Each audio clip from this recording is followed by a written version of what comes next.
Hello everyone, and welcome to this month's participant webinar entitled Intentional Parenting. How does our parenting style impact the health of our children and families? This is Gary Sams, the Chief Wellness Officer for Ebix Benefits Administration and Wellness. And as always, I'm happy to be with you this month to talk about another important topic. And actually, I don't think this is a subject that we've ever really come close to addressing in the 3 years that we've been doing these monthly presentations, where we're really kind of talking about parenting and our parenting styles and how that impacts the health of our children, and actually not only just our children but our families. The topics that I'm going to cover today, the outline if you will, is we're going to just briefly define what I mean by intentional parenting. We're going to take a look at the different parenting styles, and as you may know, there are kind of four that are normally spoken about when we talk about parenting styles, and what the impact of those different styles are on children's behavior and health. And then finally, and maybe even most importantly, we're going to talk about your family's health culture, and I'm going to kind of define what that is and give you some tips or some ideas on really addressing that. So thanks for being with me this month, and let's go ahead and get on with it. So what do we mean by intentional parenting? Now, if you look in the dictionary, just Webster's, the definition there is of intentional is done by intention or design. And so extending that to parenting, it's parenting by intention or design.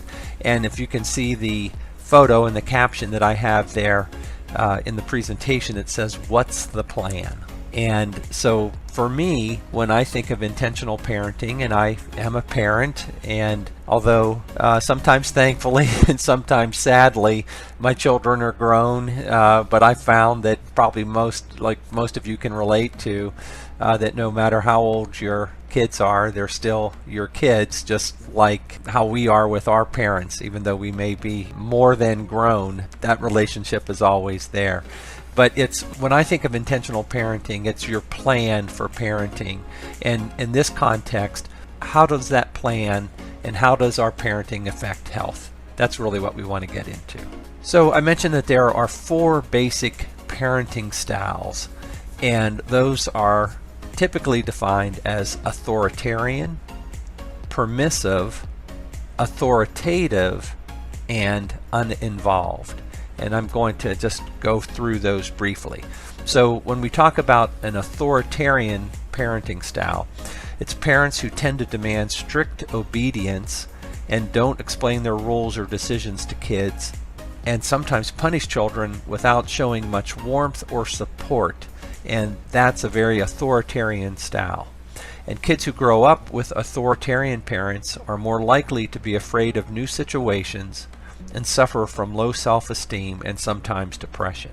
On the other hand, permissive parents, these are parents who generally don't discipline, enforce rules, set boundaries, or control their child's behavior. And kids whose parents are permissive tend to be impulsive, disregard rules and limits, can sometimes be aggressive, and face a higher risk of substance abuse. They are also at greater risk of depression and anxiety. So that's authoritarian and permissive. Now, authoritative, which sounds like authoritarian but isn't, is the third one. And when we talk about authoritative, it's basically the best of both worlds. This type of parenting involves parents setting rules and limits and giving kids consequences when they do not follow them.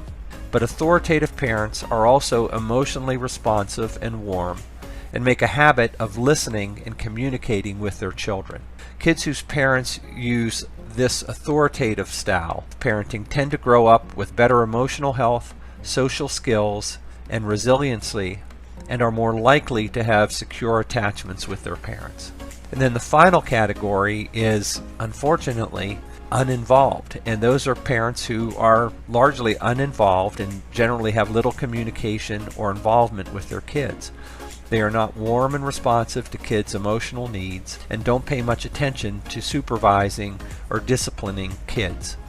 Uninvolved parenting tends to lead to the worst outcomes for children, with kids ending up emotionally withdrawn, anxious, and at greater risk for dangerous and bad behavior, as well as substance abuse. And those definitions were taken from a document that I found called "Could Your Parenting Style Affect Your Child's Health?"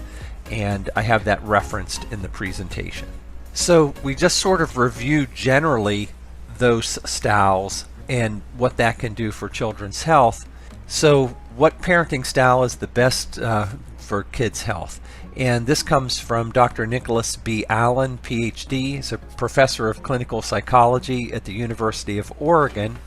And what Dr. Allen had to say was, as with so many things in parenting and in life, moderation is key. The kind of hovering and over-involved parenting isn't good for kids because children need to experiment and be independent normally. But withdrawn parenting, where the parents are not involved in kids' lives and do not have a strong bond with their child, is clearly not good for kids, emotionally, mentally, or even physically. The parenting style that's best for kids' health is one that doesn't go too far either way and allows independence and also provides nurture. So he went on to say that you want to scaffold your child, temporarily providing support while a child is building and developing, but slowly take it away. And from my perspective, that means you're there, you're supporting them, not too much, allowing them to experiment and make mistakes, but as they grow, you slowly change your parenting style, giving them more independence and so forth. So I mentioned also at the beginning that I wanted to touch on the importance of a family's health culture, because I think intentional parenting, that plan that I mentioned, it really kind of encompasses that, the culture of your family. And how do I find a family's culture? Well, I simply start by asking a question, and I would ask you to do the same. Start by asking yourself, what is normal in our family? So when it comes to physical health, is it normal in your family to exercise and to be active? For you to be active with your children, for example. Is it normal, let's talk about nutrition. Is it normal, the meals that you have, for everyone to sit down for an evening meal, turn off their phones, actually have discussions and communicate, and for that food to be healthy food? So if the answer to those questions are yes, then your family's norm and culture when it comes to those two things, fitness and nutrition and so forth, is probably really health supporting. That's your culture.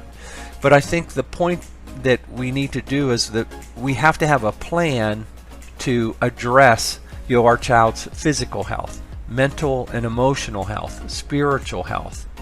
And we need to look and kind of really ask ourselves, what is our current norm? What's normal for our family? And if that norm isn't really as supporting as we'd like, let's make a plan to change that, so that the norm is one that really does address and attend to, particularly with our children, their physical health and needs, their mental and emotional health, and their spiritual health.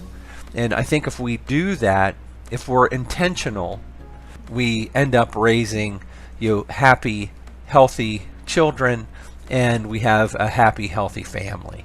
And so I know that that's probably a little bit of an oversimplification, but that was the objective for this month's presentation, to really get us to start to look at what our norms are and our parenting styles, and to see how those have the potential to impact health, and make a plan to, all of us can always use some improving, to make a plan to improve that.